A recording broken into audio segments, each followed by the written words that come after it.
et toutes les bienvenus. L'idée donc de cette célébration qui tombe le jour du Nouvel An. D'abord, on s'est dit on va annuler parce que ben voilà, les gens ont peut-être autre chose à faire le 31. Puis après, on s'est dit mais non, c'est une bonne idée de prendre un temps particulier pour pouvoir louer Dieu le jour du Nouvel An. Et les fouteux, là, on se calme un peu. Et en fait, je ne sais pas si c'était l'année dernière ou l'année d'avant ou les deux, mais souvent, on laisse l'église ouverte pour ceux qui veulent organiser une petite fête pour la nouvelle année. Et puis, qui a déjà été au bénéfice du Nouvel An ici? Jérémy, tu étais là l'année dernière ou il y a 2 ans, je sais. Il y a 2 ans, peut-être l'année dernière, je sais pas, c'était un peu bizarre. Toi aussi, tu étais là, Jovial, s'en souvient. Elle a fait ses plus gros stuff au Gospel Center.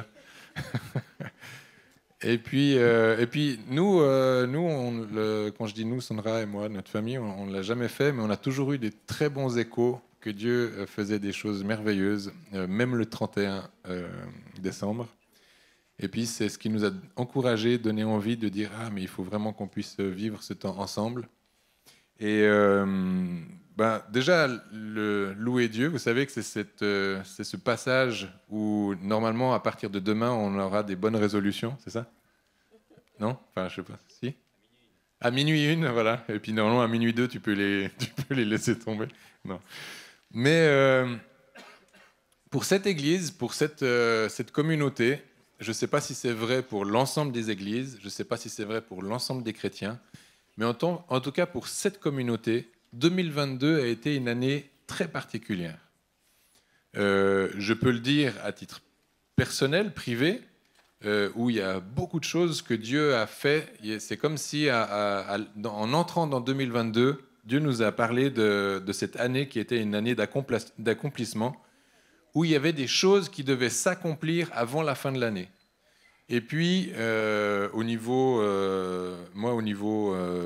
business, c'est-à-dire au niveau de mes entreprises, il y a des choses qui se sont passées, il y a des résolutions qui se sont passées au niveau familial, au niveau amical, au niveau des réconciliations. Il y a vraiment une multitude il y a des grosses choses et une multitude de petites choses qui se sont passées, mais elles ne se sont pas passées par hasard, elles se sont passées aussi parce qu'on est allé les chercher. C'est-à-dire il y a eu une dimension où on a été volontaire dans le fait d'être coéquipier avec Dieu dans les voies de réconciliation, dans les voies de dénouement. Et puis ça, c'était, vu qu'il y avait une promesse que Dieu nous a faite, on est rentré dans cette promesse, puis on a vu qu'il a été fidèle avec nous. Et puis je peux le dire pour nous, mais je ne vais pas faire le témoin de vous tous, mais j'ai été le témoin effectivement d'une multitude d'histoires similaires aux miennes, ou enfin en tout cas sur la question des résolutions, des réconciliations, des choses que les familles avaient besoin de vivre, et des dossiers qui traînaient depuis des années et des années et des années sont arrivés à résolution avant la fin 2022. Alors ça ne veut pas dire qu'en 2023, il ne va plus rien se passer, ce n'est pas ça, mais je crois que ce que Dieu nous a montré pendant cette année 2022, dans cet encouragement qu'il nous a donné à engager dans les relations, à engager dans les réconciliations, à engager dans des choses qui nous semblaient comme impossibles, on a vu sa fidélité. Et s'il a été fidèle en 2022, il y a de bonnes chances qu'il le soit encore en 2023, et lui ne change pas. C'est ça la leçon, c'est que lui ne change pas. Mais on a appris à connaître une facette de sa personne, une facette de sa fidélité dans certains aspects de nos vies. Et en tout cas, moi, ça m'encourage, parce que j'ai vu des accélérations dans la vie des gens, des accélérations dans les relations de famille, et c'est très, très, très encourageant. C'était pas facile. Qui peut dire que c'était pas facile? Ne pleurez pas tout de suite. Mais c'était pour certains pas facile du tout, pour d'autres, enfin bref, toutes les histoires sont différentes. Mais on arrive là. Donc on a eu Rosh Hashanah, on a vécu, on a vu ce temps-là où on a été attentif. Est-ce qu'il y a encore des choses? Est-ce qu'il y a encore des choses, des dossiers que Dieu veut me montrer? Comment est-ce que j'engage dans l'année qui vient? Et puis la grâce d'être chrétien, vous savez ce que c'est? C'est qu'après Rosh Hashanah, nous, on a encore 3 mois pour arriver à Nouvel An, où tu as des 3 mois de rab, c'est les 3 mois de la compassion de Jésus pour nous, peuple. Mais, et puis là maintenant, on va passer ce 2022, et puis on va tous partir d'ici en 2023, ce sera fabuleux. Je crois que ça ne veut pas dire grand-chose en réalité, mais on peut donner du sens à ce qu'on fait, et puis je pense que ça c'est important. Alors voilà, ça va sinon ?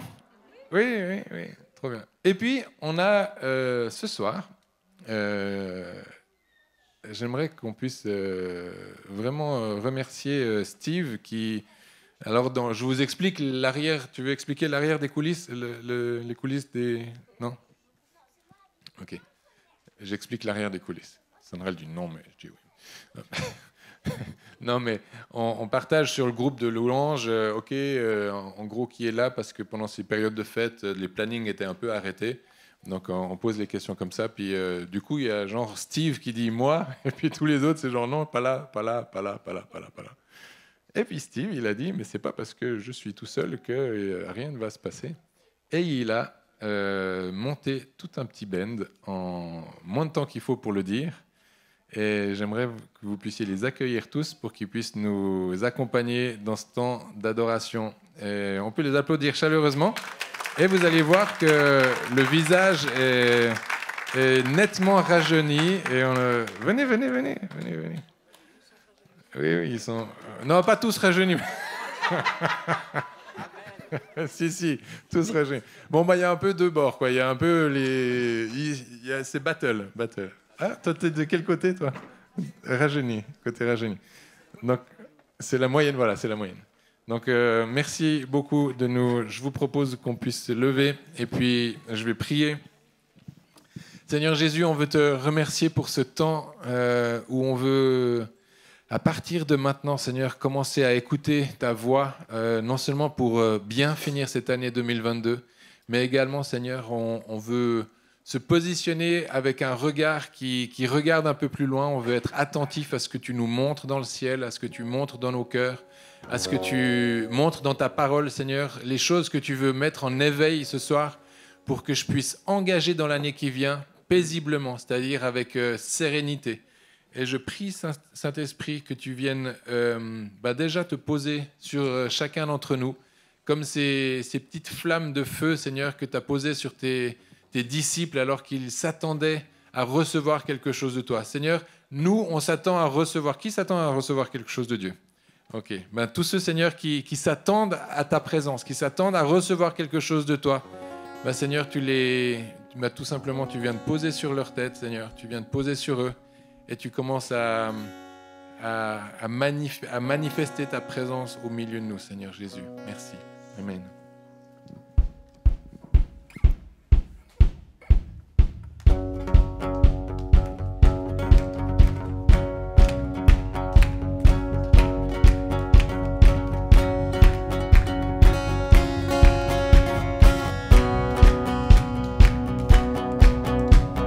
L'Éternel est mon berger, de rien je ne manquerai.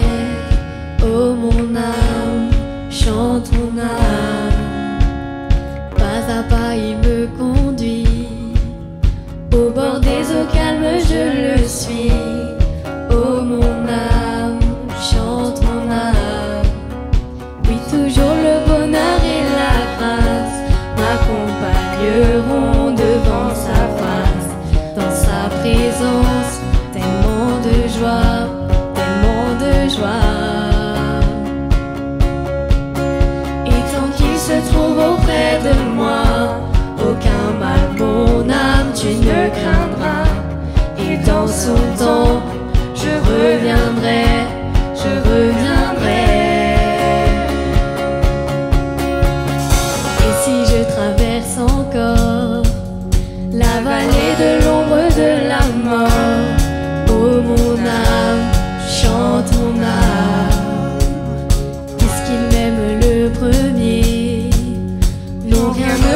pas me séparer de son amour, de son amour.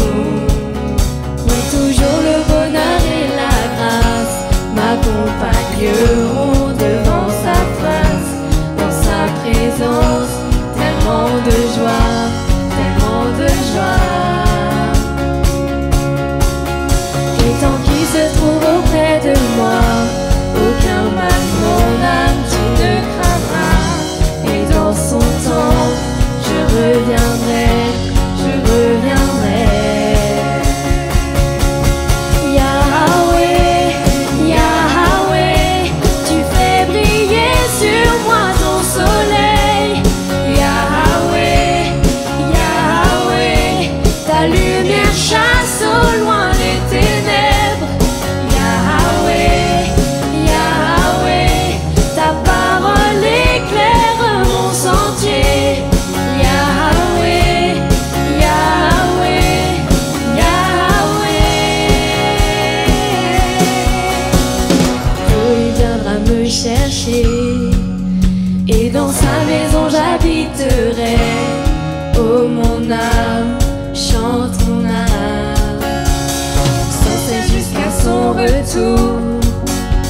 Mon âme chante son amour tous les jours, tous les jours. Oui, toujours le bonheur et la grâce m'accompagneront devant sa face, dans sa présence, tellement de joie, tellement de joie.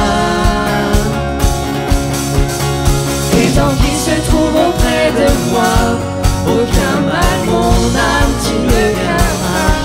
Et dans son temps, je reviendrai, je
Tu donnes et tu reprends.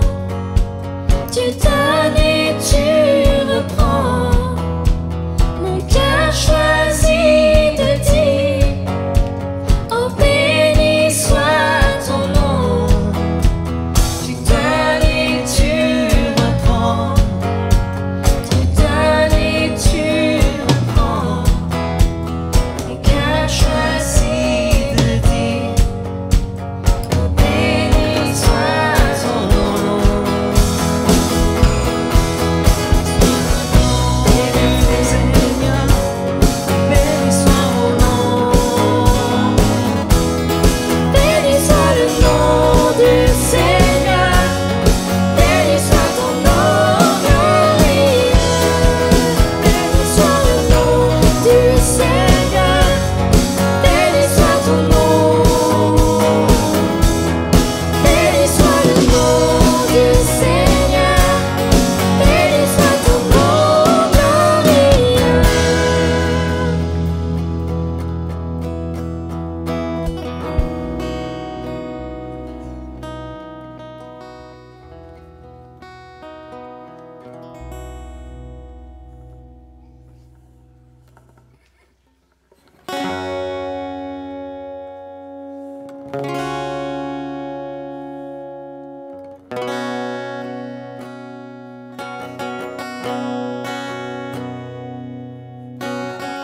Lumière du monde venue dans l'obscurité, tu m'ouvres les yeux et je vois tant de beauté que mon cœur est ému dedans.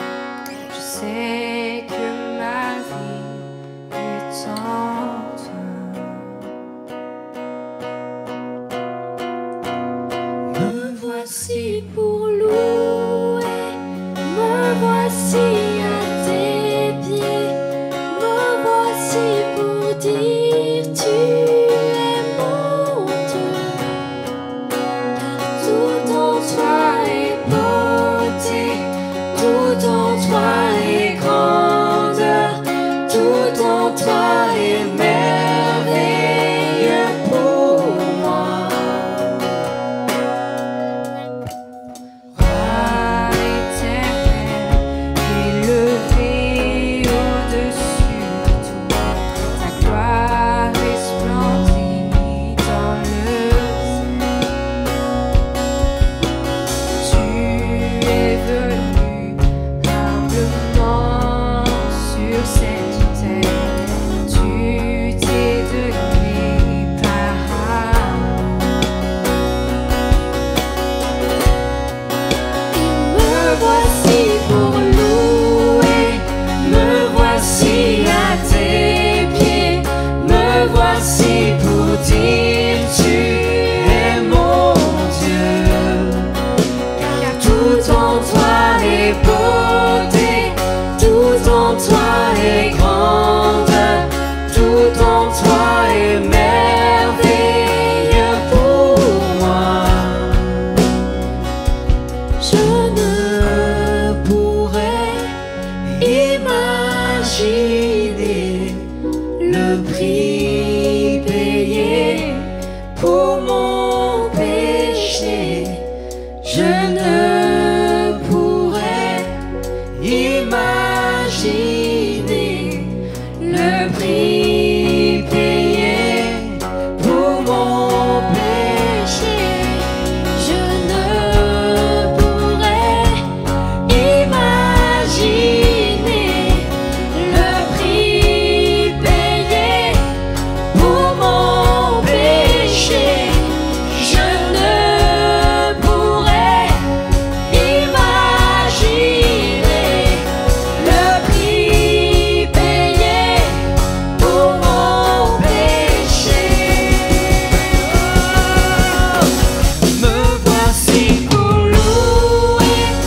me voici pour dire tu es mon Dieu, car tout en toi est beauté, tout en toi est grandeur, tout en toi est merveilleux pour moi.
Saint-Esprit, viens, remplis cette année 2023. Elle est pour toi, elle est pour toi, elle est pour toi, Saint-Esprit. Elle est pour toi, nous sommes pour toi, Saint-Esprit. Yeah. Est-ce qu'on peut lui dire? Elle est pour toi, elle est pour toi, cette année 2023. Elle est pour toi, elle est pour toi, elle est pour toi, cette année 2023. Elle est pour toi, Saint-Esprit. Elle est pour toi, Saint-Esprit. Elle est pour toi, elle est pour toi. Elle est pour toi. Fais ce que tu veux dans nos vies, Saint-Esprit. Elle est pour toi, elle est pour toi, cette année 2023. Elle est pour toi, elle est pour toi.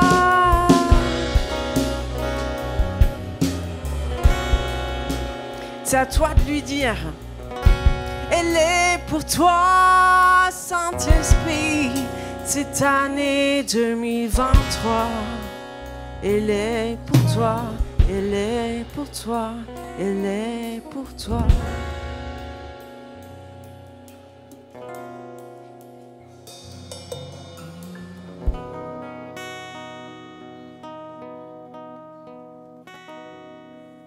Elle est pour toi, Jésus.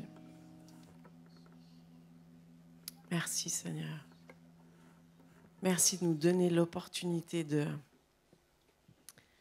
te donner cette année et pour que tu puisses la faire fructifier, que tu puisses la transformer, parce qu'une fois qu'on te la remet entre tes mains, toi le grand Rédempteur, tu la transformes pour nous.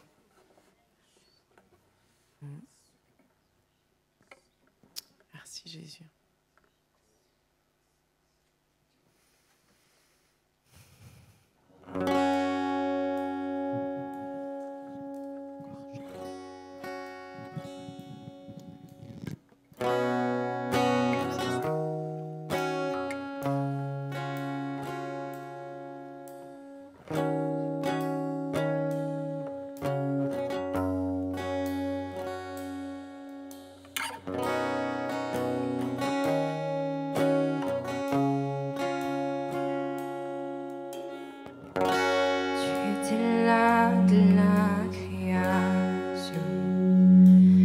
Fils unique du Dieu très haut,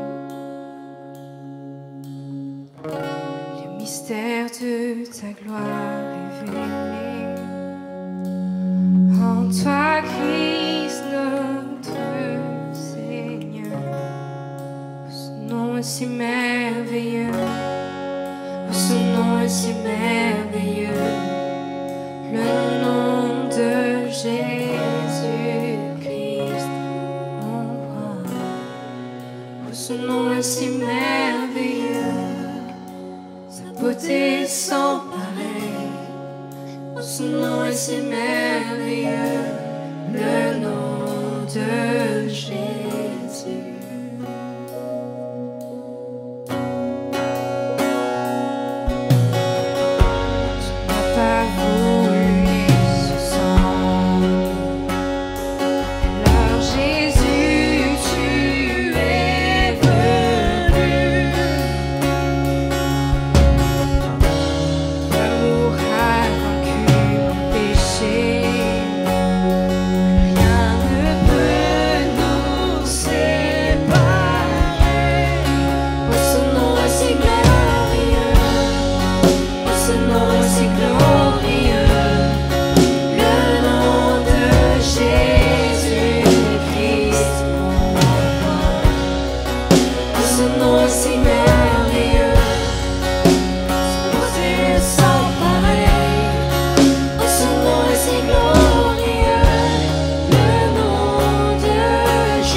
puissance est sans pareil.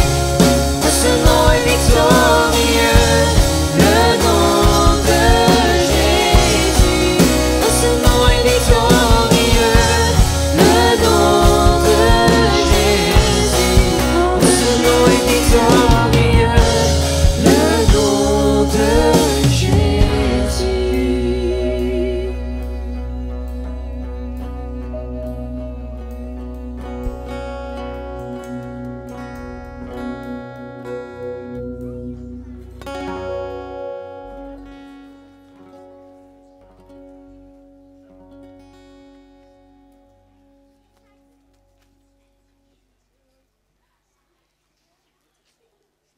Amen.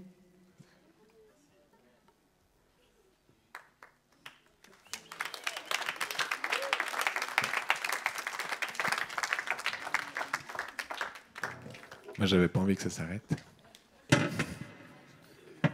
Vous non plus. Bon, on peut continuer. Hein. Moi, je propose qu'on... Voilà, c'est bon. Vas-y. Non, mais on peut... Je pense qu'on peut juste... pour... Vous savez, le déclaratif... Ah, vous êtes déjà fatigué, vous. Regardez comme l'équipe là, ils sont pas du tout encore fatigués. J'aimerais qu'on puisse applaudir chaleureusement la venue de Édouard, sa maman et son papa. Oui, c'est une grande première. C'est Juan, le papa, Anna, la maman, et Édouard qui arrive. Et on aimerait vraiment leur souhaiter la bienvenue. C'est une toute première, c'est une bonne façon de commencer l'année 2023. On accueille cette naissance, ce bébé. On l'avait déjà fait comme ça inofficiellement, mais là, ils sont les trois réunis et c'est magnifique. Mais il y a tellement d'occasions de se réjouir et à la fois, il y a tellement d'occasions de dire il y a des choses qui sont difficiles. Il y a qui confronte la maladie lui-même ou très proche dans sa famille et c'est quelque chose de difficile. Qui est dans cette position-là? Levez la main si c'est le cas. Là-bas, ici, là aussi, là aussi, là aussi, là aussi. Ok, là aussi. Si vous levez très bas la main, j'ai moins de chances de la voir. Maintenant, vous me direz oui, mais Dieu le voit. Ok, mais à la fois là, c'est moi qui vous posez la question. Là aussi. Là aussi. Ok. Là, je parle de la maladie, mais il peut y avoir d'autres choses que nos vies confrontent. Et parce que nos vies les confrontent, on se sent confronté. On se sent comme impuissant. On se sent désemparé. On se sent tout petit. On se sent faible. Et peut-être, je ne vais pas mettre inconfortable l'équipe de louange, mais parce que j'ai vu que vous le faisiez très bien, ce chant. Peut-être qu'on peut déclarer ce Christ victorieux sur les choses qui nous rendent tellement impuissants. Et moi, je crois dans un Christ non seulement rédempteur, mais dans un Christ vainqueur. C'est ainsi que Jésus s'est présenté à nous. Il s'est présenté à nous il y a quelques jours en tant que bébé, en tant que ce Christ qui est venu, mais dans une mangeoire, tout faible. Ils attendaient un roi, ils attendaient un homme puissant, un homme de gouvernance. Ils attendaient vraiment un sauveur dans le sens guerrier du terme. Puis lui, il s'est présenté un peu différemment. Mais qu'on ne s'y trompe pas. Et puis peut-être que... Qui ici peut dire que vous avez déjà rencontré Christ roi? Christ roi, dans son règne. Oui, vous avez déjà vu certains? Ok. Est-ce qu'il y a quelqu'un qui a déjà rencontré le Christ rédempteur? C'est-à-dire celui qui s'est présenté comme celui qui vous sauve d'un décret fatal. Oui? Rédemption? Ok.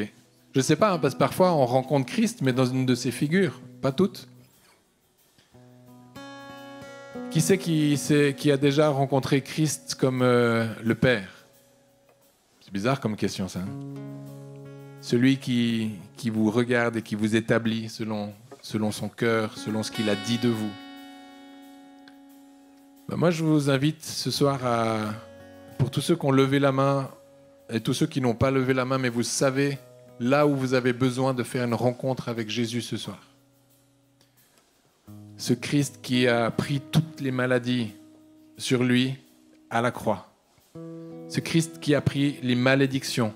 Peut-être que vous êtes là et vous êtes témoin que dans votre famille, il y a des malédictions qui tiennent et qui vous tiennent également, vous, captifs de ces malédictions-là. Peut-être que c'est financier, peut-être que c'est dans les relations, peut-être que c'est dans les mariages, peut-être que c'est dans votre intimité que vous sentez que vous êtes captif, vous êtes bloqué. Alors Jésus, ce soir, on veut t'inviter. On veut que cette flamme que j'ai vue sur la tête de chacun d'entre nous, je n'ai pas vu la flamme sur la tête de chacun d'entre nous, mais j'ai vu que Dieu voulait déposer une flamme sur celui qui invitait. C'était l'Esprit de Dieu sur sa vie. Pour être plus précis. Mais je crois qu'il y a une portion encore pour ceux qui disent, moi je veux recevoir. Et alors qu'on est là à déclarer ce Christ qui finalement est celui qui transforme tout ce que nous, on est incapable de faire par nos propres forces. On veut t'inviter, Jésus. On veut t'inviter, alors que vous pouvez reprendre ce chant, on veut déclarer que c'est toi, Seigneur, que c'est en toi, Seigneur, que les choses s'opèrent, que c'est par toi que les choses s'opèrent, que c'est au travers du sacrifice que tu as fait à la croix que je deviens co-héritier en Christ, de cette lignée de bénédiction, de cette lignée de guérison, de cette lignée de délivrance. Et je viens la saisir alors que je te loue, alors que je t'adore. Je viens saisir ces portions qui me sont réservées dans le ciel. Je viens saisir, Seigneur, la guérison qui m'a été donnée, Seigneur, par ton sacrifice. Amen. Allons-y, tous ensemble.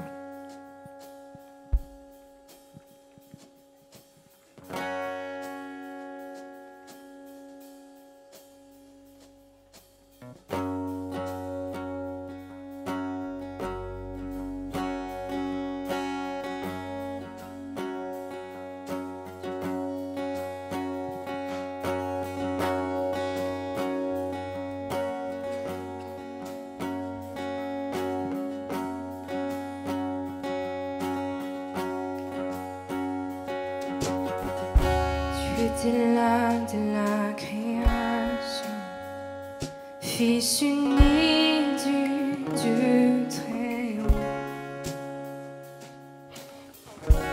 Mystère de ta gloire révélée, en toi Christ notre Seigneur. Oh, ce nom est si merveilleux, oh, ce nom est si merveilleux. Le nom de Jésus-Christ, mon roi. Ce nom est si merveilleux, sa puissance est sans pareil. Ce nom est si merveilleux, le nom de Jésus. C'est parce que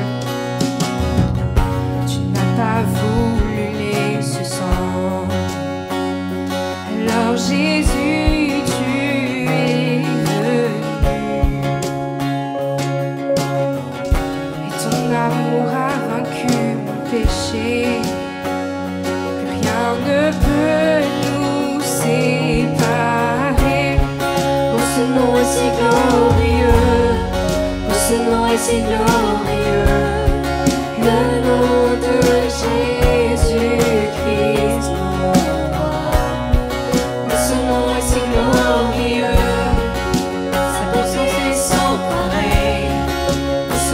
C'est glorieux, le nom de Jésus. Son nom est si glorieux.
tu triomphes à tout jamais.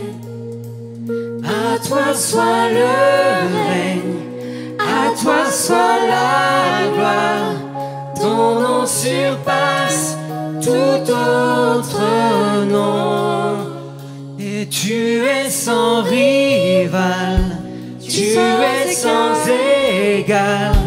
Ton Dieu triomphe à tout jamais. À toi soit le règne, à toi soit la gloire. ton nom surpasse tout autre nom. Tu es sans rival, tu es sans égal.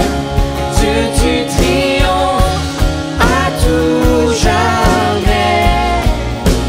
À toi soit le règne, à toi soit la gloire.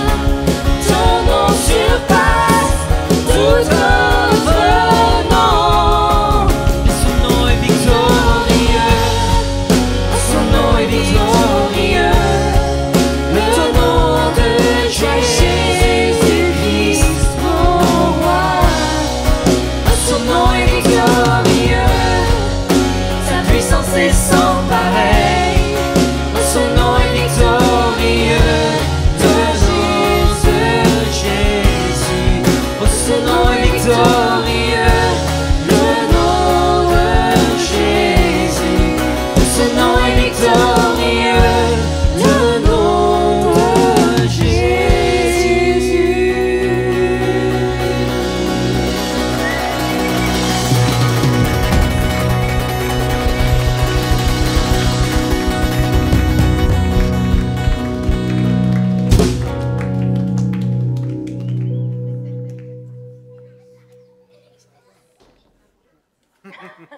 On va peut-être s'arrêter là.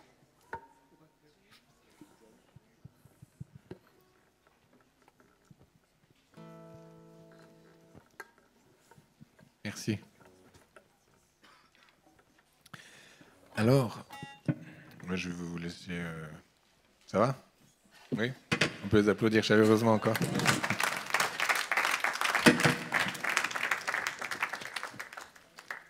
Ok.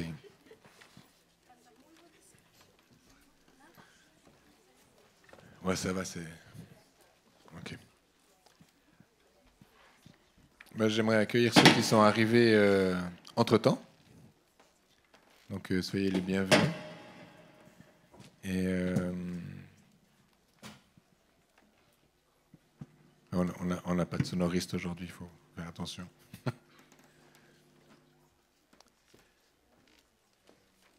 Ah, ouais, voilà. Merci. Je voulais laisser la place à peut-être vous deux ensemble, Mathieu et Aurélie, qu'on peut applaudir chaleureusement. Donc pour ceux qui ne le savent pas, je rappelle que Mathieu est pasteur ici dans l'église, et puis Aurélie est pas pasteur encore, non, pas femme de pasteur. Mais Mathieu et Aurélie sont nos fidèles compagnons de fortune dans l'équipe de direction de l'Église. Donc, c'est un honneur pour nous de marcher avec eux, et puis de non seulement marcher avec eux, mais aussi de discerner la marche de l'Église ensemble. Alors, c'est un privilège parce qu'on essaye de toute notre force avec Sandra de garder le cap, et puis de le faire juste... vous savez, un couple, comment ça fonctionne? Qui a l'expérience d'un couple? D'accord? Vous savez comment ça fonctionne? C'est bien, hein? On aime bien le projet du couple, mais on est très très content qu'il soit là avec nous, des fois pour nous séparer, nous départager. Mais en tout cas, on reconnaît une sagesse extraordinaire dans...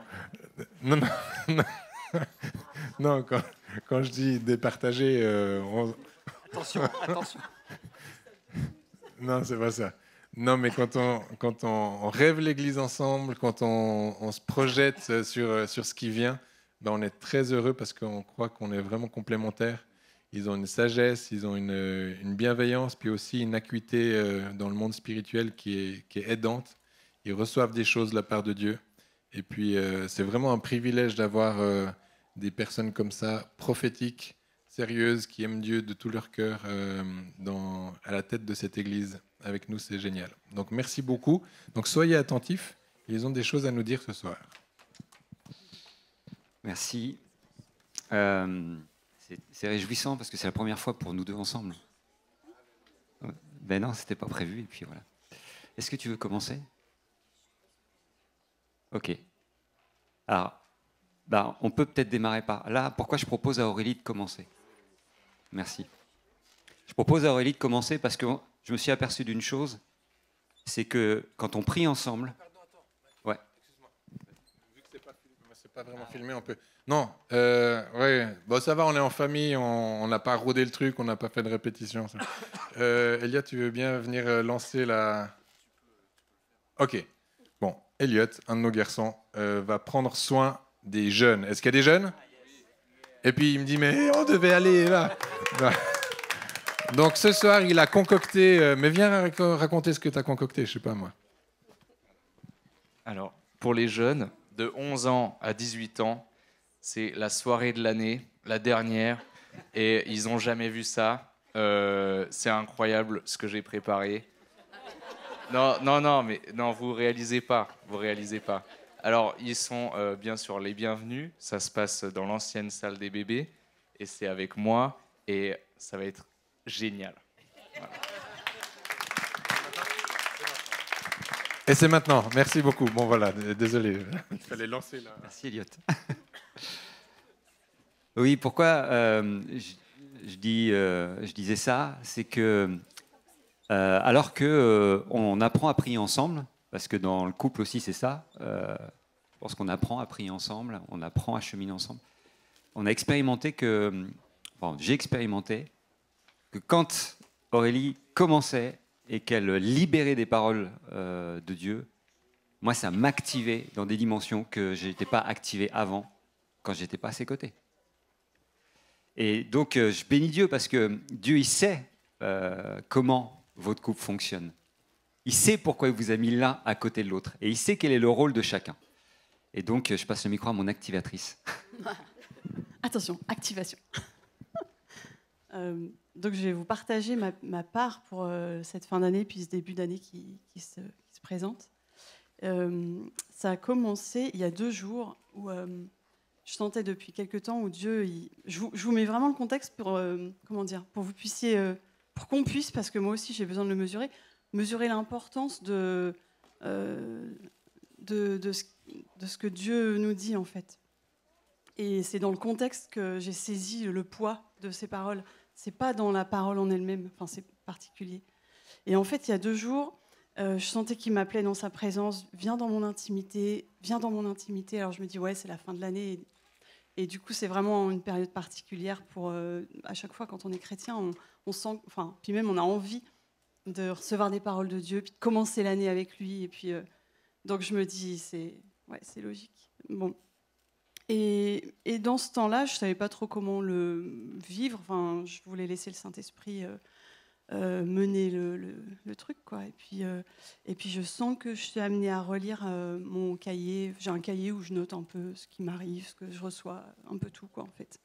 Et je me promène dans ce cahier en me disant, voilà, si Dieu me dit d'y aller, je vais relire. Puis aussi dans un état d'esprit de chaque parole que Dieu te donne, comme Marie, tu les repasses dans ton cœur. Et puis je crois que c'est comme Samuel, tu les laisses pas tomber à terre. C'est ça, hein. Et voilà, c'était dans cette idée-là. Et puis, je retombe sur un passage qui m'interpelle. Enfin, je sens qu'il faut que je le relise précisément. Et c'est un temps que j'ai vécu, un temps dans la présence de Dieu, un temps de prière, un temps. Et c'était la date est importante, c'était le 12 décembre 2020. Et en ce moment-là, j'étais prise dans un temps de prière en langue hyper intense où je pleurais, où j'intercédais, où je sentais que je plaidais devant Dieu. Enfin, j'étais bouleversée Et puis je savais pas pourquoi, parce que je priais en langue. Donc, enfin, je savais. Non, je savais pas pourquoi. Je sentais juste que c'était de l'intercession, puis j'étais vraiment saisie, quoi.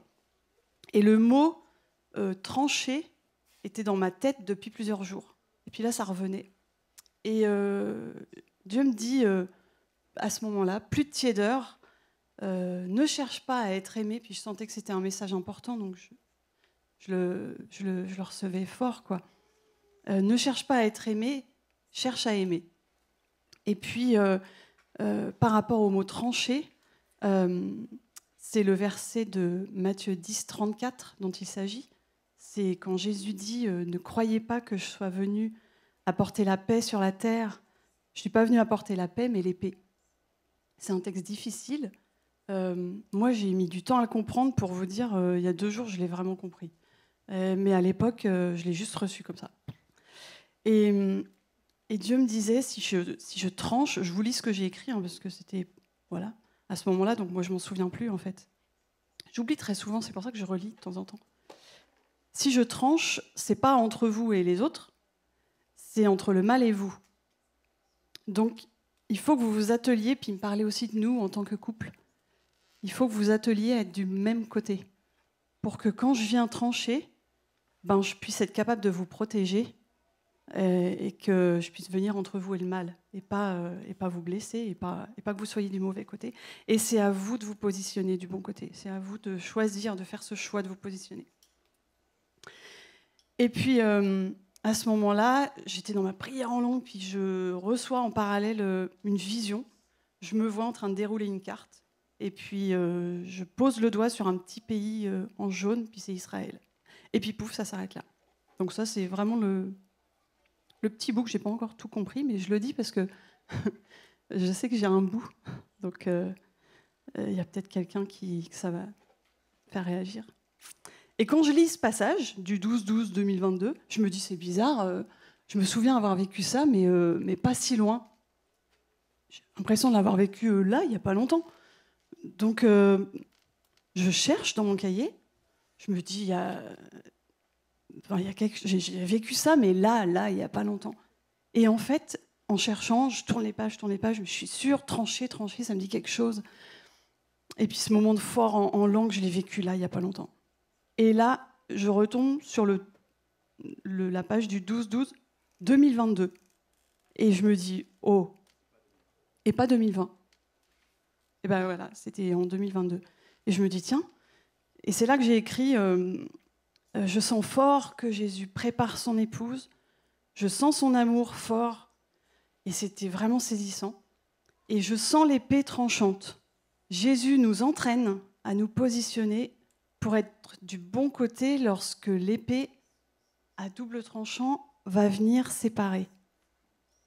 Donc on va dire, pas mot pour mot, mais vraiment presque. J'ai vécu le même temps, pareil, dans les mêmes conditions. J'étais dans un temps de prière en langue hyper intense où je sentais qu'il y avait de l'intercession. Et Dieu me donne cette même parole avec une référence à ce même verset. Et il dit à son Église, sois prête à délivrer des paroles qui sont tranchantes, et c'est moi qui te donnerai la force pour le faire. Donc je vous livre simplement ça parce que je l'ai reçu il y a 2 jours, je sais que c'est pour ce passage, et je sais qu'on doit y prêter attention. Et Jésus vient réveiller son Église.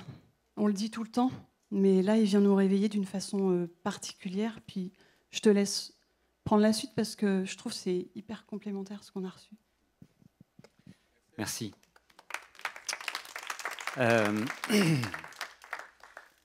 qui est particulier, c'est que pendant la louange, en fin de compte, j'ai comme vu Dieu faire écho à cette parole d'une façon que vous allez comprendre. Ce que Satan fait, c'est d'apporter la confusion. Parce que en apportant la confusion, en évitant la distinction, en évitant la démarcation claire, il arrive à semer un trouble dans lequel il peut se cacher dans nos vies, dans nos couples, dans nos églises et dans ce monde. Et c'est véritablement l'œuvre des ténèbres. Plus on est dans les ténèbres, plus les ténèbres sont épaisses, moins on distingue. Moins les choses sont démarquées, sont claires. Et l'ennemi en profite dans ces ténèbres-là, dans ce flou artistique, pas très artistique, mais pour se cacher et pour pouvoir faire son œuvre. Et son œuvre, c'est de venir pervertir, diviser, détruire, déchirer ce qui est uni, ce qui est un. Dans nos vies, esprit, âme et corps, en tant que couple, dans nos familles, dans l'Église. Et nous sommes plus que jamais au bout, à la fin des temps, où la confusion, où les ténèbres s'épaississent de manière à ce que le mal soit appelé bien et le bien soit appelé mal, et que s'il était possible, les élus soient séduits.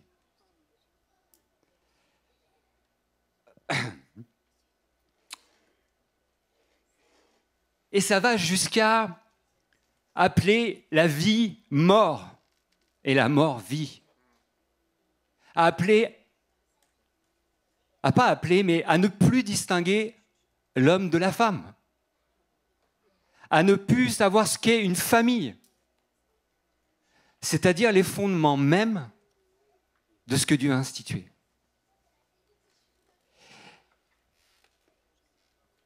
Et la révélation de l'époux qui vient chercher l'Église. Alors que les filles chantaient tout à l'heure et que Rose passait en même temps, j'ai vu Jésus venir se présenter l'épouse à lui-même. J'ai vu un homme entier, complet, arriver vers une femme ou une jeune femme en devenir, sans tache ni ride, et poser le voile sur elle. Et poser une ligne de démarcation et de dire « Je suis un homme et je suis Dieu et je viens, toi, te chercher. Je sais qui tu es et je t'aime. » Et ça peut paraître anodin. Mais mes amis, Jésus est celui qui vient avec la croix, mais avec qu'il est sa royauté. Ramener la séparation, la démarcation qui est nécessaire pour que juste nos vies, juste ce que nous sommes foncièrement, puissent encore exister aujourd'hui. Parce que Satan essaye, si c'est possible, de tout brouiller. Et j'aimerais juste qu'on prenne conscience que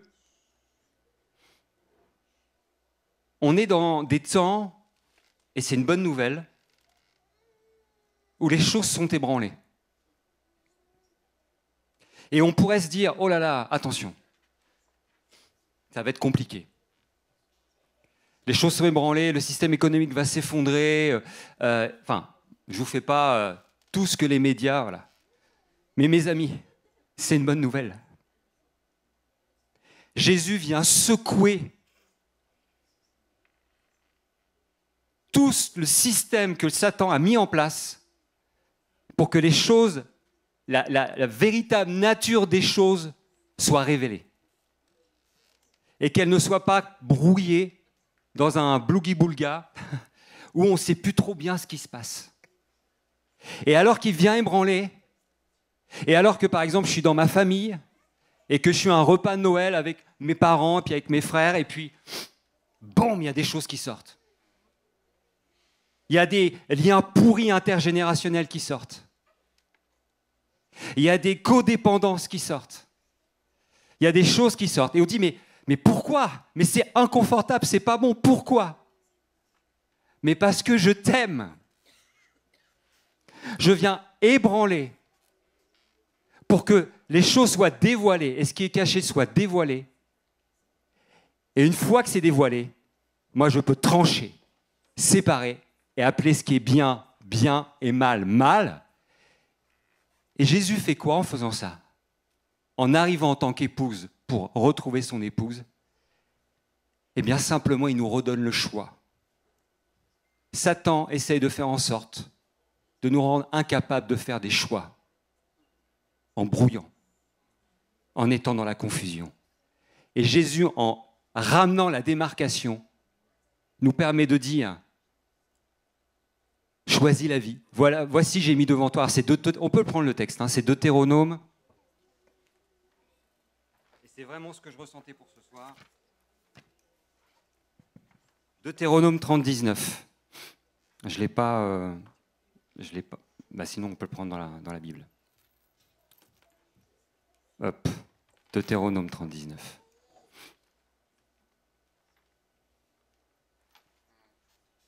Je prends aujourd'hui le ciel et la terre à témoin. Et ce n'est pas un hasard. Le ciel et la terre, le royaume qui vient rencontrer la terre, l'époux qui vient rencontrer l'épouse.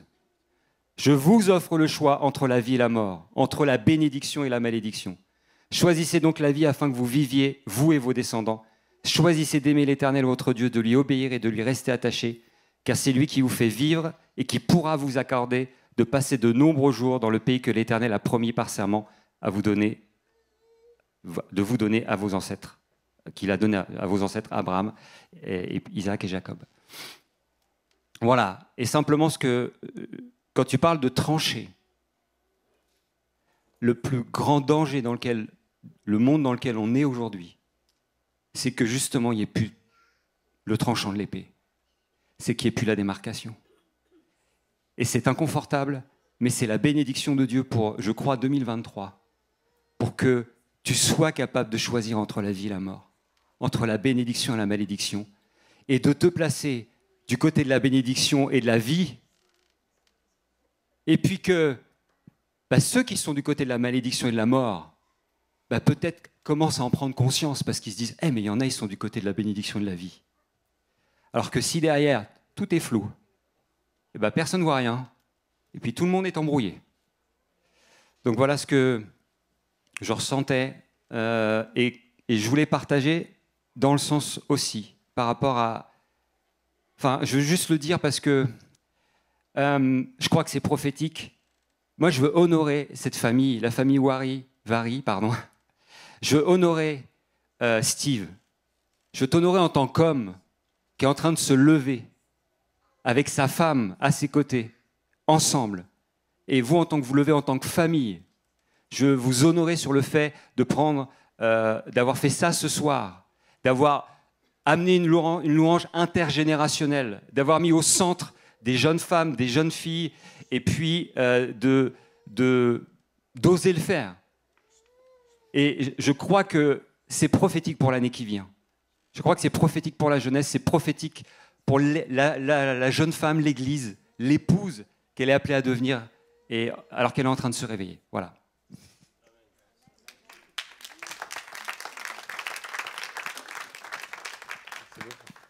Merci. Sandra, à toi tu veux finir? Okay. Alors, on s'est dit qu'on allait se passer le micro un peu, donc c'est ce qu'on va faire. Et j'ai également le désir de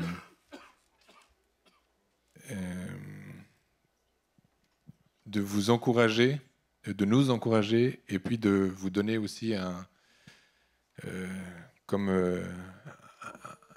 une aide pour pouvoir rentrer dans ce qui vient. Je vais être un peu dans la même... c'est intéressant, on s'est vu aujourd'hui avec notre équipe de direction, puis on a échangé un petit peu nos ressentis pour ce qui vient, et puis bon, on a vu qu'on n'était pas bien loin les uns des autres, peut-être parce qu'on se nourrit des mêmes choses, et du coup, quand on se nourrit des mêmes choses, on vit les mêmes choses. Et puis, j'aimerais vous donner un éclairage sur cette maison-là. Cette maison-là, elle est tantôt aimée, tantôt critiquée. Quand je dis cette maison, c'est le Gospel Center.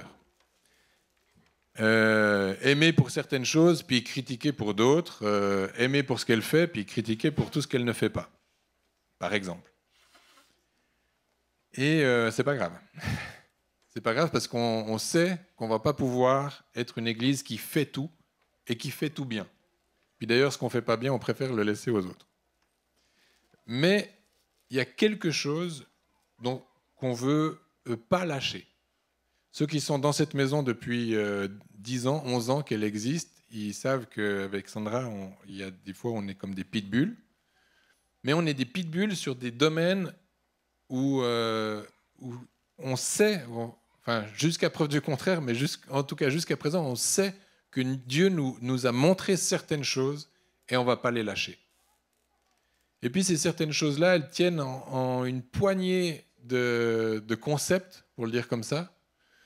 Mais cette poignée de concepts-là, que ça déplaise à certains, mais on ne va pas les lâcher. Et puis, ça tient, j'allais dire 2-3 choses. La première, c'est la vie et la sacralité de la vie. Et puis, c'est quelque chose qui nous habite, c'est quelque chose, on a été éveillé sur certaines réalités qui sont autour de la vie. Ça pourrait sembler être une évidence, mais la vie est contestée. Et la vie n'est pas forcément valorisée à sa juste valeur. Et au travers de différentes expériences, Dieu nous a conduits dans certaines révélations, dans certaines, comme des rémas, des choses qui sont des évidences pour Dieu, mais qui ne le sont pas forcément pour nous. Et cette question de la vie, on va continuer de la scruter, de la valoriser, de l'honorer, d'en parler, et puis de mettre le focus sur cette réalité-là. Et quand on parle de la vie, on est obligé enfin pas obligé, mais forcément à un moment donné, on parle de la famille, du couple, des enfants. Et je sais qu'ici, souvent, il y a des célibataires qui disent « Ouais, mais bon, vous êtes marrants, vous parlez tout le temps du couple, et nous, et nous, et nous. » Et Jésus était bien dans sa situation de célibataire. Il attend son épouse, et il l'attend encore, mais pour le coup, il est patient. Et puis ça va. Ça n'a jamais été comme quelque chose qu'on pouvait vous reprocher que d'être célibataire. C'est bon, c'est beau. Et vous pouvez vivre l'ensemble de l'Église dans une position de célibat. Paul en parle très bien. Donc en fait, ce n'est pas la question de ceux qui sont mariés sont bien, ceux qui ne sont pas mariés ne sont pas bien. Ce n'est pas ça. Mais c'est juste que le projet de Dieu pour son Église, il est calqué sur le modèle de la famille. Et ça, on ne va pas le lâcher. Et pourquoi je vous parle de ça? Pour les temps qui viennent, il y a quelque chose sur lequel Dieu m'a interpellé ces derniers temps. Vous savez, enfin vous le savez peut-être pas, mais ceux qui sont ici, on aime déclarer ce ensemble de Acte 2. J'en ai encore parlé tout à l'heure. Ce ensemble dans un même lieu, les disciples de Jésus se sont rassemblés jusqu'à ce qu'ils aient reçu le Saint-Esprit. Et de cet endroit-là, est née l'Église, est né le projet que Jésus avait pour l'Église, de l'Église. Et c'est alors qu'ils étaient ensemble dans un même lieu. Et moi, j'aime, en tout cas, je dis pas on, mais en tout cas, moi, j'aime ce concept-là. Et pour moi, c'était comme une révélation qui m'aide encore aujourd'hui à comprendre comment le royaume fonctionne. Et puis, Jésus m'a interpellé sur un autre doublon comme ça. C'est en vérité, je vous le dis. Et je ne sais pas si ça vous a pas déjà interpellé, mais en vérité, j'ai essayé de le lire comme le ensemble. C'est ensemble d'un même esprit et dans un même lieu. Je lis en vérité dans un même esprit et en vérité dans une même situation circonstancielle ou conceptuelle, je vous le dis. C'est comme s'il y a une nécessité d'écouter attentivement, ça c'est certain, on le dit, quand le rabbi dit en vérité, en général tu fais oui, enfin, tu écoutes, c'est comme si un enseignant, un professeur, un instituteur dit hey, les enfants, genre c'est un peu, on cherche l'attention, mais ça c'est peut-être une formule pour la pédagogie, mais je pense que c'est bien plus profond que ça. Et la vérité, j'allais dire quelle qu'elle soit, non. La vérité, c'est une personne. Et ça, c'est aussi juste un concept qu'il faut bien intégrer. La vérité, c'est une personne et c'est Jésus.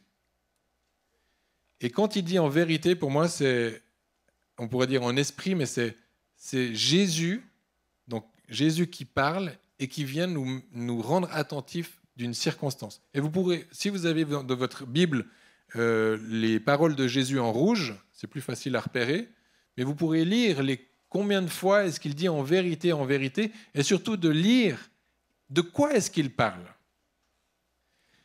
Et c'est là où c'est hyper important, c'est que vous verrez que quand j'ai pas fait l'étude de tous les textes, mais quand il parle en vérité, et quand il dit en vérité, en fait, il est en train de rétablir quelque chose qu'on serait en train de lâcher, qu'on serait en train de mépriser, qu'on serait en train d'ignorer, ou qu'on ne connaîtrait pas. Et il est en train de rétablir des fondements qui sont nécessaires pour notre marche avec lui. Et ça, moi, je crois que c'est ce que Dieu veut faire pour 2023 avec nous. C'est-à-dire qu'il va insister, il va y avoir plusieurs temps dans l'année où ça va être en vérité, je vous le dis, et c'est à ça qu'il va falloir qu'on s'attache. C'est à ça qu'il va falloir qu'on travaille. C'est à ça qu'il va falloir qu'on mette toute notre attention pour pouvoir être entendu de lui. C'est comme s'il allait nous interpeller particulièrement. Et cette quête de la vérité, elle a une valeur qui est pour moi très, très significative c'est pour ça que j'ai introduit avec ça, c'est quand il nous a rendus attentifs sur la sacralité de la vie. Je ne pense pas qu'il y ait 50 sujets que Dieu, qui est de l'ordre de la prunelle des yeux de Dieu. Hein. Je ne pense pas. Mais certains sujets le sont. Et je crois que quand Jésus est en train de rétablir des choses, j'échangeais tout à l'heure avec l'équipe de direction, qui a un enseignement certains le suivent, je sais, puis continuez de le suivre, le Rav Ben Shetrit ou d'autres Rav, je ne sais pas, il y en a plein des bons. Donc un Rav, c'est un rabbin, c'est donc un gars qui ne connaît pas du tout Jésus, mais qui connaît bien la Torah. Certains, je ne les suivrai pas, d'autres, je dis allez-y.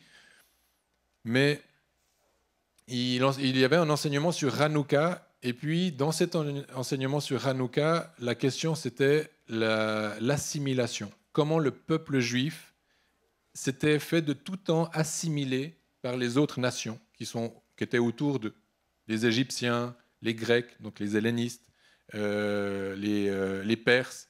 Et en tout temps, il y a eu de l'assimilation. Dans un des enseignements, il déclare, je n'ai pas la preuve, mais il déclare qu'au temps de l'Égypte, enfin quand ils étaient esclaves en Égypte, ils étaient, je n'ai plus exactement les chiffres, mais une quinzaine de millions de Juifs esclaves en Égypte, et puis on n'est sorti que 3 millions.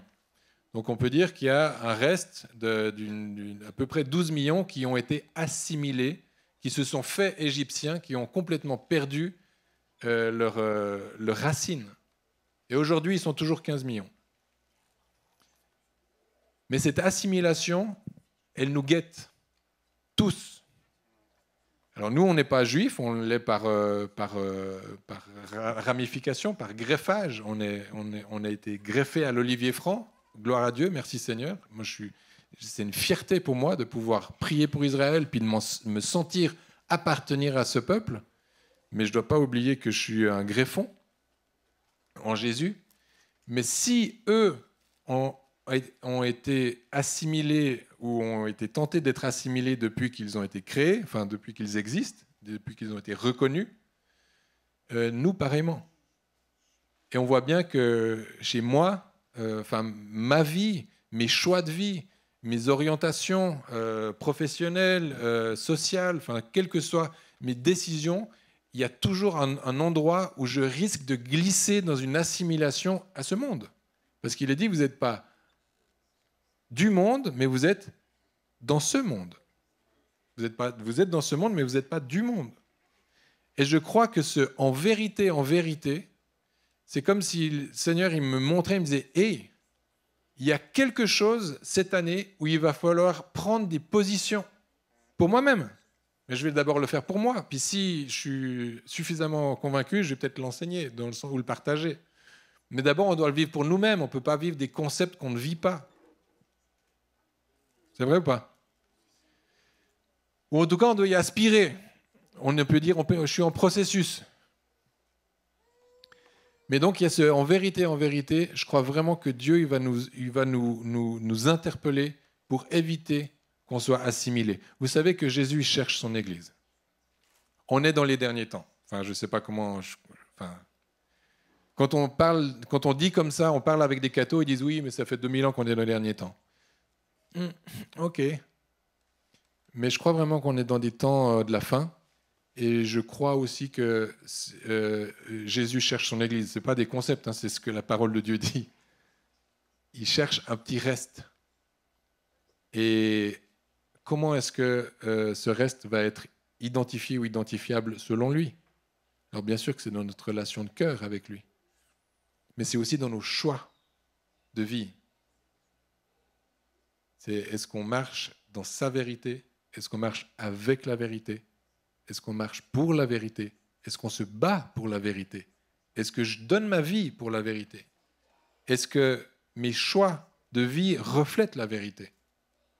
Et c'est toutes ces questions-là, à mon avis, qui vont nous être posées pour 2023. Et pour moi, ça fait du sens, parce qu'on serait incapable de pouvoir choisir la vérité si on marchait avec nos boulets de 2022, enfin, qu'on n'avait pas réglé en 2022.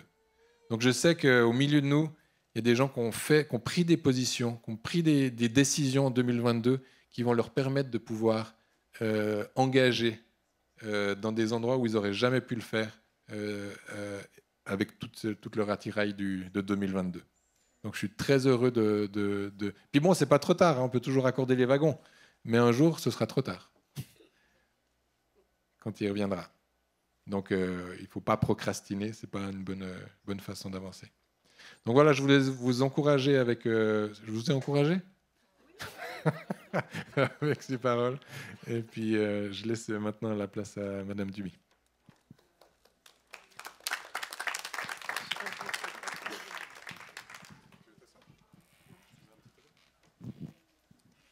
Alors, ça va, vous avez faim? Vous êtes fatigué?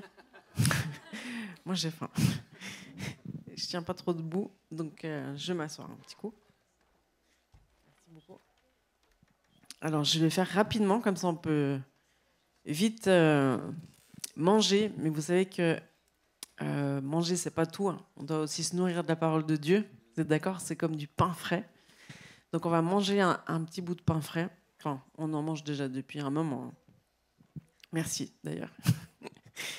Mais quelles sont les impressions pour 2023?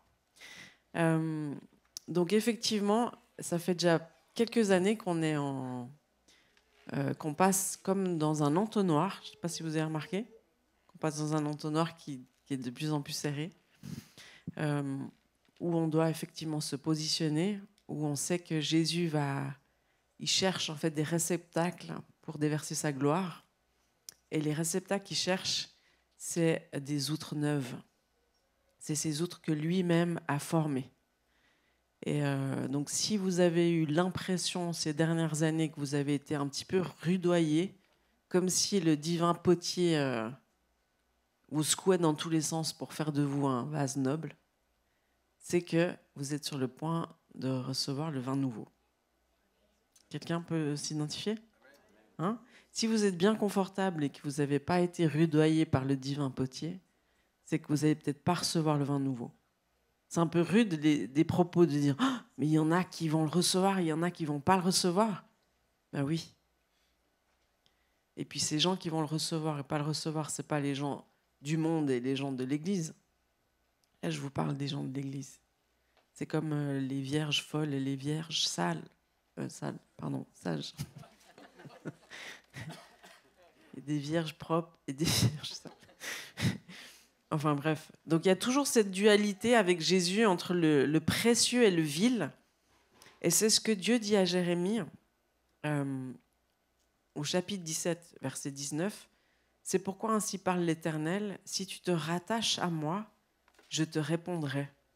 Et si tu te tiendras devant moi, si tu sépares ce qui est précieux de ce qui est vil, tu seras comme ma bouche.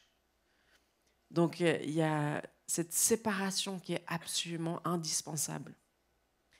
Et Anne Griffith le disait très bien d'ailleurs, cet après-midi, je l'écoutais. Elle disait, vous savez ce que c'est la différence entre le vil et le précieux ? C'est intéressant. C'est que ce qui est vil n'est pas la pensée de Dieu ou la volonté de Dieu pour nous, c'est-à-dire tout ce que tu fais que Dieu t'a pas demandé de faire est vil. Et tout ce qu'il t'a demandé de faire, ça c'est précieux. Donc tu peux faire des choses très nobles, magnifiques, qui sont viles, parce qu'elles ne sont pas initiées dans la volonté de Dieu. Donc tu peux te poser la question, qu'est-ce que je fais dans ma vie qui n'a pas été initié par Dieu ? Donc en 2023, poursuis ce que Dieu te montre. Il y a certainement des choses auxquelles tu devras renoncer et il y a certainement des choses nouvelles dans lesquelles tu devras rentrer. Mais poursuis ce que Dieu te montre. Cherche à faire sa volonté. C'est cette parole qui dit l'obéissance vaut mieux que le sacrifice. C'est maintenant que ça se joue. L'obéissance vaut mieux que le sacrifice. C'est pas de sacrifier pour venir à l'église tous les samedis, c'est pas ça qui va te sauver. C'est pas ça qui fait que tes fruits seront précieux. Même non, c'est bien de venir à l'église parce qu'il faut communier avec ses frères et sœurs qui nous rappellent qui est Dieu, comment il fonctionne, qui nous partagent des témoignages, puis on a besoin de se nourrir de ça. Mais en 2023, tu dois marcher comme un funambule sur cette ligne tendue qui est la volonté de Dieu pour toi. Et si tu marches sur ce fil tendu inconfortable, tu vas voir la gloire de Dieu. Sinon, tu ne vas pas la voir. C'est important de se le dire, hein, parce que des fois, quand on dit des choses tranchantes, on dit « Oh, non, tu ne peux pas dire ça. Non, tu ne peux pas dire ça, Sandra. Ce n'est pas la grâce. » Mais Jésus, dans l'évangile de Jean, il nous est décrit comme plein de grâce et de vérité. Il est plein de grâce, mais aussi il est plein de vérité. Et puis, il y a un passage dans 2 Thessaloniciens qui m'a marqué, qui parle de l'avènement de l'Antichrist et tout ça, des choses où il vient, et puis un des signes que c'est l'Antichrist, c'est qu'il se place dans le temple et il se prend pour Dieu. Ça, c'est le signe qu'il est là. Et puis, il y a plein de choses, en fait, Jésus ne va pas revenir avant que l'Antichrist soit révélé. C'est écrit dans le livre des Thessaloniciens. Puis, il explique, en fait, que ceux qui vont être sauvés, c'est ceux qui ont l'amour de la vérité. Parce que la vérité, elle n'est pas confortable, elle n'est pas attractive. Il faut l'aimer pour l'accueillir. Et ça, c'est ce Jésus extraordinaire qui n'était pas attractif à l'œil, mais qui faisait battre les cœurs. Et puis la vérité, c'est ce qui tranche. La vérité, en fait, c'est une épée. La vérité, quand elle sort comme ça, elle va provoquer 2 réactions très différentes. C'est ce que Jésus provoquait toujours dans une assemblée. Il y a ceux qui tombaient à genoux devant lui et qui l'adoraient, et il y a ceux qui voulaient le tuer. Il n'y avait pas le milieu. C'est ce que provoque la vérité. Et c'est pour ça que nous sommes appelés à aimer la vérité. En 2023, ça va continuer. On aura encore des challenges et des tests sur notre curseur de vérité. Et puis, il faudra nous tenir du côté de la vérité. Et puis, j'aimerais dire aussi une chose qui va vous encourager, c'est qu'il y a beaucoup de prophéties qui nous parlent de famine, de crash économique, que c'est la fin du monde, que c'est la fin de tout. Mais cette année 2023, c'est le temps où Dieu veut faire prospérer son Église. C'est le temps, moi je me suis surprise à dire, c'est l'année où tout va être restitué. Tout va être restitué. Tu vas récolter ce que tu as semé. Si tu n'as rien semé, tu ne vas rien recevoir. Mais si tu as semé dans les larmes, tu vas récolter dans la joie en 2023. Voilà. Ça t'encourage, j'espère. Merci beaucoup. Mais Seigneur Jésus, je veux te remercier pour les familles qui se sont présentées, les individus qui se sont présentés ce soir. On est tous représentants de famille, Seigneur. On vient tous d'un papa et d'une maman. Et cette réalité-là, Seigneur, on veut la recevoir, Seigneur, ce soir. On veut être dans une dimension où on veut honorer, Seigneur, ce qu'on a reçu. On veut reconnaître, Seigneur, tout ce qu'on a reçu. Et j'avais vraiment cette parole pour vous et pour moi, c'est que Dieu veut nous donner beaucoup plus que ce qu'il nous a déjà accordé aujourd'hui. Mais il sonde nos cœurs et voir si on est reconnaissant, si on est fidèle dans les petites choses, parce qu'il veut nous en donner des plus grandes. Et Seigneur, moi je veux vraiment libérer, Seigneur, cette portion d'honneur, d'honorer, Seigneur, les petits commencements, d'honorer, Seigneur, les petites choses qu'on essaye de faire des fois par notre propre force, mais parce qu'on se sent conduit par le faire. Et Seigneur, que les personnes qui sont ici, qui ont entamé un processus, que ce soit d'aller voir quelqu'un, de pardonner, de demander pardon, de vouloir se réconcilier, de vouloir considérer des choses qui semblaient futiles avant, de réaliser que c'est important, comme les relations, la famille, toutes ces choses-là.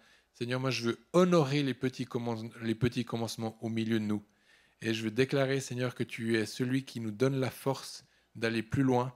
Tu nous donnes la force, Seigneur, de rendre les choses impossibles possibles, et tu es fidèle. Et je veux appeler ta fidélité, Seigneur, sur ces petits commencements, dans le nom puissant de Jésus. Amen.